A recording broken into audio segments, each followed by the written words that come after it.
compris le message. Oh, voilà. Bon, on va passer à une question d'un autre auditeur, c'est Jean-Philippe. Jean-Philippe, il souhaite diversifier ses investissements et il a entendu parler de l'investissement dans les centres d'affaires. Cette classe d'actifs est-elle encore porteuse de perspectives positives? Et avez-vous un conseil de produit à lui donner, lui particulier, pour investir dans les centres d'affaires? Aujourd'hui, il y a la question de Jean-Philippe, en fait, était une question assez large, mais il y a une mutation aujourd'hui dans l'investissement. Je vais faire quelque chose de très large, ensuite on va rentrer dans le détail du sous-jacent.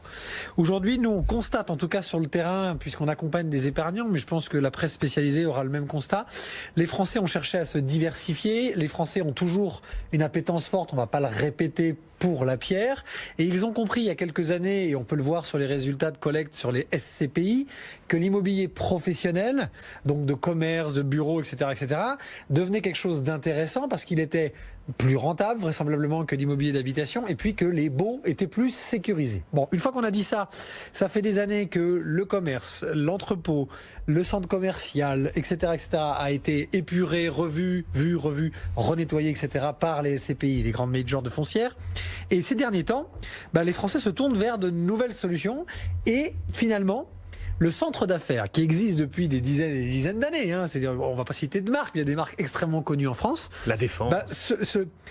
Alors, c'est au-delà de la défense. Le centre d'affaires, c'est même dans l'équipement et les habitudes de traitement d'un bureau. C'est-à-dire qu'on va appeler avec un anglicisme aujourd'hui, en partie, ça n'est pas que ça, mais le coworking. Voilà. Donc aujourd'hui, je pense que la question de Jean-Philippe, ça va être ça, parce qu'investir dans les centres d'affaires, c'est de dire aujourd'hui, est-ce que j'ai intérêt, justement, Guillaume, est-ce que je dois investir dans 40 000 mètres carrés à la Défense, qui coûte une fortune et que seuls les grands groupes, faut être honnête, peuvent le faire, ou est-ce que je dois aujourd'hui, moi, investir dans des supports qui me permettent d'aller chercher des rendements et surtout des profondeurs de marché sur les nouvelles habitudes de consommation des bureaux? Et je vous donne quelques chiffres, parce que ce qu'on va appeler le coworking ou le centre d'affaires, puisqu'en fait les gros réseaux français de centres d'affaires qui sont là depuis 30 ou 40 ans sont en train de s'adapter, puisque une des plus grandes marques françaises va ouvrir un des plus grands espaces de coworking parisien, alors qu'il est normalement plutôt poussiéreux. Ça y est, il s'est adapté aux nouvelles habitudes.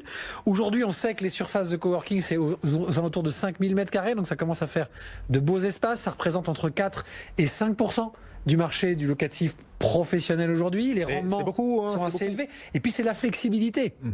Donc ça commence vraiment en quelques années finalement, à prendre de la place. La France se place bien. Oui, tout à fait, c'est ce que j'allais dire. Exactement. Les numéro 1 en Europe, c'est Londres, numéro 2, c'est Paris.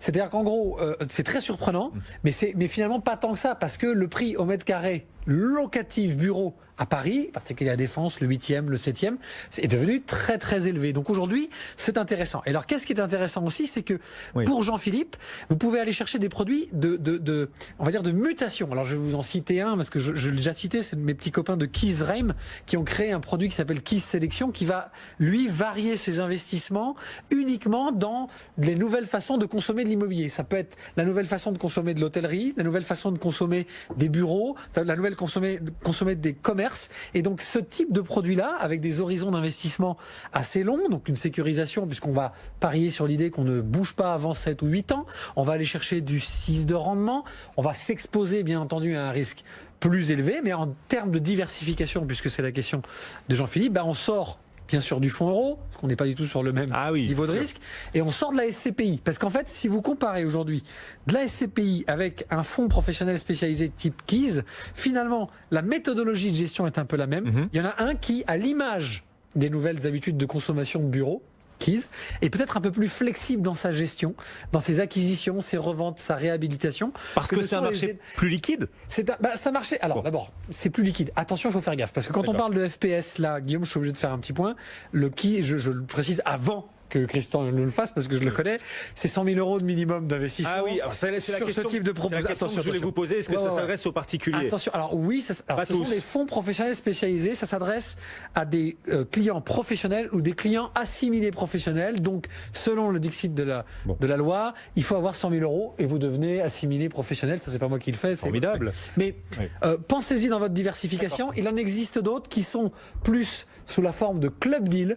Le problème du club deal, c'est qu'on ne peut pas trop communiquer dessus puisque ce sont finalement des affaires qu'on pourrait faire ensemble, vous et moi. Investir dans les centres d'affaires, c'est possible, ça peut être rentable, même si c'est un peu plus risqué. Et le ticket d'entrée, pour le coup, il est un peu plus élevé malgré tout. Christian, qu'est-ce que vous dites de ce que propose Stéphane là? Oui, sur le fond, à diversifier son patrimoine immobilier locatif, il n'y a pas que le résidentiel, il y a effectivement l'immobilier professionnel, bureaux, centres commerciaux, qui offrent des rentabilités supérieures. Ensuite, il faut bien regarder le produit. C'est la grille d'analyse tout placement du revenu, vous la connaissez. 1, les frais, quid des frais. 2, la fiscalité, le régime juridique, la disponibilité des fonds, pour combien de temps êtes-vous engagé, et puis in fine le niveau de risque, c'est quand même c'est l'immobilier. Donc contrairement à ce qu'on pense, l'immobilier est risqué, donc il n'y a aucune garantie sur le capital. Et puis regarder le niveau de risque, c'est aussi regarder l'historique de performance de la société qui propose ces produits. Keys, vous parliez de Keys, c'est ancien, c'est nouveau, il y a un historique de performance. Oui, parce qu'en fait, grosso modo, la culture immobilière de Keys, elle a plus de 10 ans.